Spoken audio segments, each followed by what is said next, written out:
Babylon, which I saw last night. This is the fourth feature film directed by Damien Chazelle, who I really like as a director. Even though I wasn't a big fan of his Apple commercial or whatever that was, I'm still a very big fan of Damien Chazelle, and I was eagerly awaiting his next movie, a 3-hour-long kind of art house drama period piece that is also made to appeal to a wide audience, and I think the common moviegoer would actually be entertained by this movie. It's not my favorite film of the year, it's not even my favorite Damien Chazelle film, but it's still one of his most ambitious, and I always applaud a movie that is showing me something different. The cinematography for this movie, I thought it looked beautiful. It just has so much energy in how it's presented, and yeah, I thought it looked great. There's lots of long takes in here, really good use of color, and also as there's more tonal shifts later on in the movie and it gets a bit darker, so does the imagery. I think for Damien Chazelle especially, there were a lot of really ambitious visual set pieces here that were really well done.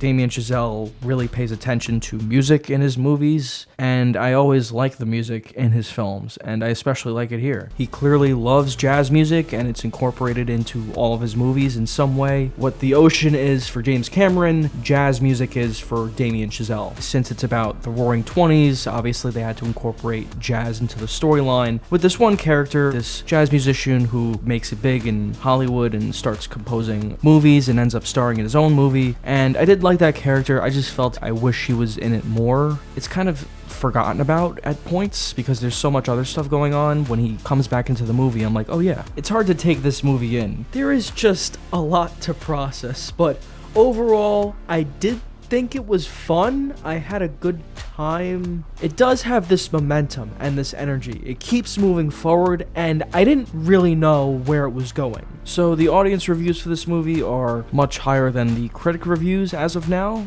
which I think is kind of expected for a movie like this. I think a lot of people are seeing this movie for the names attached, and also it's an entertaining movie too. I'd agree it's entertaining. I definitely enjoyed the movie, but I also kind of have some problems with it. For one, I thought it was a bit messy, more than a bit actually. I was thinking of other movies while watching it. One thing I was thinking of was Boogie Nights. Instead of firecrackers going off in the background, it's a guy coughing. It's not nearly as cool. The monologues about how great movies were got a little tired. I mean, there were probably 5 or 6 that I can think of. There might be more. And I get it, that's a theme of the movie. It's about how great films are. There's clearly a love of cinema in here. But this movie really needed to focus in on what it wanted to do and just make sure those parts really worked. Because by the end of it, it didn't really have an emotional impact on me. And I feel it would be forgotten about, unlike Whiplash and La La Land, where by the end of those movies I felt like, man, that was great.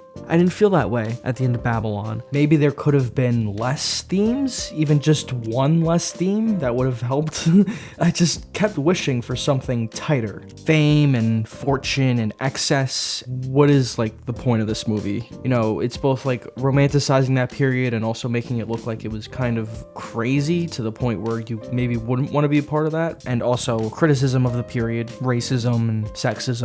I do think this movie takes a lot of chances, and I think sometimes it works and maybe sometimes it doesn't, but I was actually pretty invested in what was going on for the most part. I thought the entire cast was really good and they all gave really good performances. I wish Tobey Maguire was in the movie more, and I wish it was more of a surprise for me, but I guess, they had to market the movie with him because he's a star, and I don't really mind that too much. I thought he was great in this, and even though it's a small role, I thought he was just very memorable.